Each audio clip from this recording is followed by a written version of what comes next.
Just a couple of questions. Is the city of Pickering planning on becoming a 15-minute city?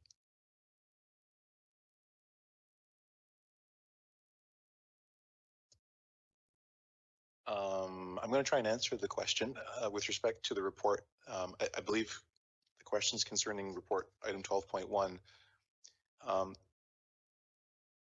This was in response to the provincial grant funding that we needed to look at opportunities that met criteria for the province in order to get the grant funding, to streamline application review processes, look at hiring interns that met certain criteria of the province, and a few other things that I don't have in front of me, but staff undertook that initiative to meet the requirements to get the grant funding, and this is really meant to speak to what we've done to modernize our online application process. I don't believe it speaks to a 12-minute city in this report. I know it doesn't speak to a 15-minute city, not a 12-minute city, but that's okay. That's what it's called. Because the initiatives and the technologies that are written and from the provincial government, that they're paying us the amount of the $1 million to put these initiatives in place are eerily similar to those implemented by the cities that have already embraced the concept of the 15-minute city. So that's why I'm asking, is this going to be a 15-minute city? I think the answer, the question was posed, the answer was given. There's nothing to do with 15-minute cities.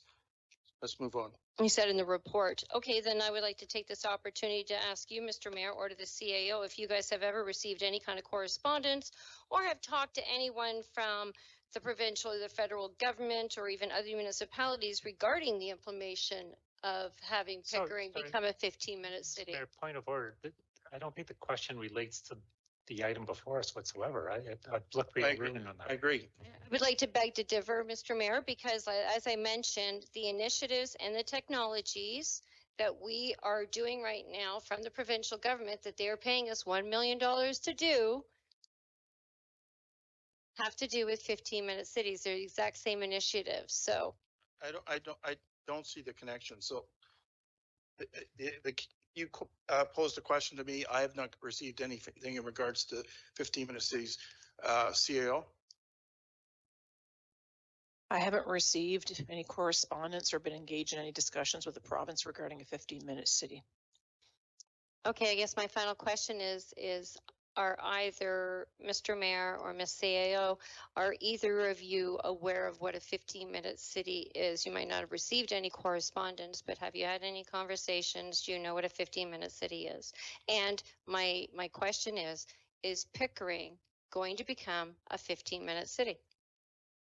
Well, I think we've passed over from a technical question to a philosophical question. My understanding of a 15-minute city is the ideal city that all the services that you'll need, a doctor, a lawyer, a dry cleaner, your veterinarian, your dentist, your shopping store are all within 15 minutes.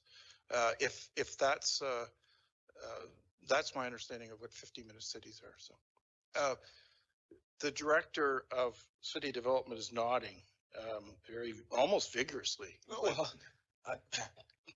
our chief planner is here, but she's not here at the moment, but she'll be coming back. I'm vaguely aware of understanding about 15-minute city from a sort of planning perspective, but there hasn't been any active effort from planning staff to do anything in that regard. It's more of anecdotal information at this point. Okay, because like I said, the initiatives and the technologies that we are putting in place with this residential interface and service modernization that we are dealing with here in 12.1, as I said before, is eerily similar to the 15-minute city. And for those of you who don't know who it is or what it is, it's from the World Economic Forum, who I'm sure everybody has had that. It's on the bottom of the federal government website. You'll see right there, World Economic Forum. And it promotes 15-minute cities. and also Klaus Schwab's book called COVID-19, The Great Recess. And he discusses the Councillor, concept. No, I'm not going down the rabbit hole. this is not a of rabbit 15 hole. minutes. It's on the It's- federal it's- government it's- website, please, It's a Mr. stop Mayor. on the crazy street. It's not a it is. crazy street. It's is. on the fifth. It No, is on the no. federal website. No, we're not going. Do you want me to pull it up on the website No, right I now don't for need you? to. I can show The- you World the question Economic of- Forum. I control the meeting. The question about 15-minute city has been asked and answered. Is there anything else before we move on? Yes, I just wanted to let people know what the 15-minute city the- was. Point of 15-minute order cities again. are not on the agenda. They're not in the report, and I'm not going to let you speak to it. So please move on. Well, you say it's not in the report, but It's not clearly, in the report. The director of city please development. don't raise is your it. voice at me, Mr. Does Mayor. director- I don't deserve to have my voice raised to a Does moment director of of city personal development, privilege, Well- please. Please stop raising your voice at me. I am not raising my voice at you. Please continue. You're just raising your voice at me. Everyone will be able to hear it. What I was saying is that the initiatives and the technologies Okay, in this, which the provision next, that next speaker. It will be a young world. It will be a digital world. Now, who could represent such a world better than you, Prime Minister? We are very glad that at the beginning of this meeting, you are talking to us to represent also a new, open Canada. I want to use this opportunity also to thank our Canadian constituency, which always has been a very loyal and very much engaged constituency here at the Forum. But now, I think with you, together with our constituents, Prime Minister, we can make sure that in the future we strengthen the cooperation even more with your country.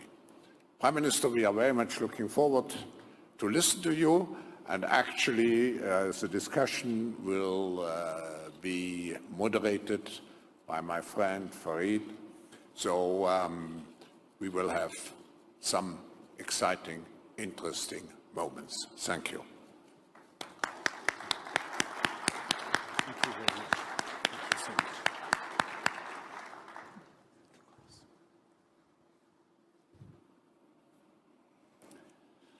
Thank you, Professor Schwab, for your warm welcome and for bringing this impressive group together. I'd like to take a moment just off the top to recognize a founder of the World Economic Forum and a great Canadian, Maurice Strong, who passed away just a couple of months ago. Maurice showed incredible leadership on a variety of issues facing the world today, in particular, early and compelling leadership on climate change. I'd like to all remember him for a moment. Today, we are gathered here to contemplate whether we are in the stages of the fourth industrial revolution about to begin. What a breathtaking possibility that is. Steam power changed the world utterly. So did electricity, and more recently, computers. And now we may be on the cusp of change equal in magnitude and of a far swifter pace. New technology is always dazzling, but we don't want technology simply because it is dazzling. We want it, create it, and support it because it improves people's lives. If we didn't build the public infrastructure in the early 20th century to support mass electrification, only the wealthy would have had heat and running water. And with that, the creation of the middle class, the base of resilient economies, would never have happened. Technology needs to serve the cause of human progress, not serve as a substitute for it or as a distraction from its absence.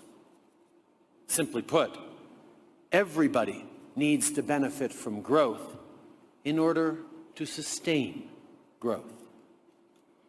It's not hard to see how the connections between computing, information, robotics, and biotechnologies could deliver spectacular progress.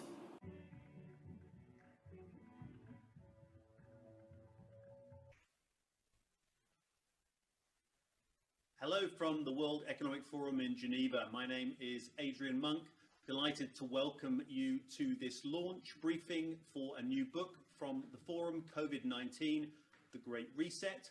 I'm joined here in our studios in Geneva by the authors, Thierry Malloret, a former forum colleague, and by Professor Klaus Schwab, who is the founder and executive chairman of the World Economic Forum, and also by my colleague Sadia Zahidi, who leads the economic and societal work here in Geneva.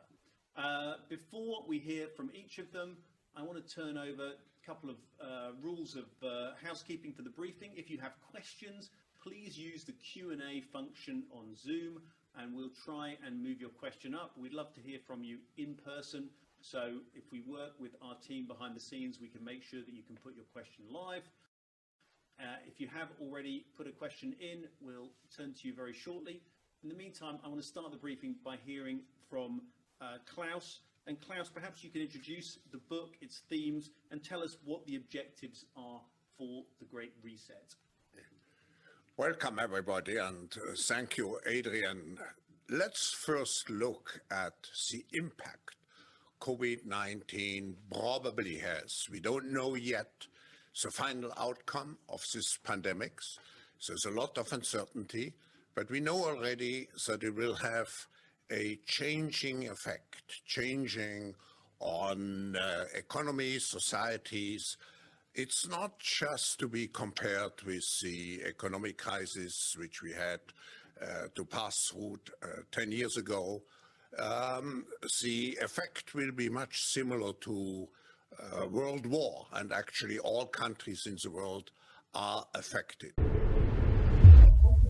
Good morning, good afternoon, good evening, everybody, based on where you're based on the world, and welcome to this session, to our dialogue on the 15-minute city. My name is Carlo Ratti, I'm professor at MIT. We run a lab called Sensible City Lab, and today we'll talk about the 15-minute city together with Sally Capp, Lord Mayor of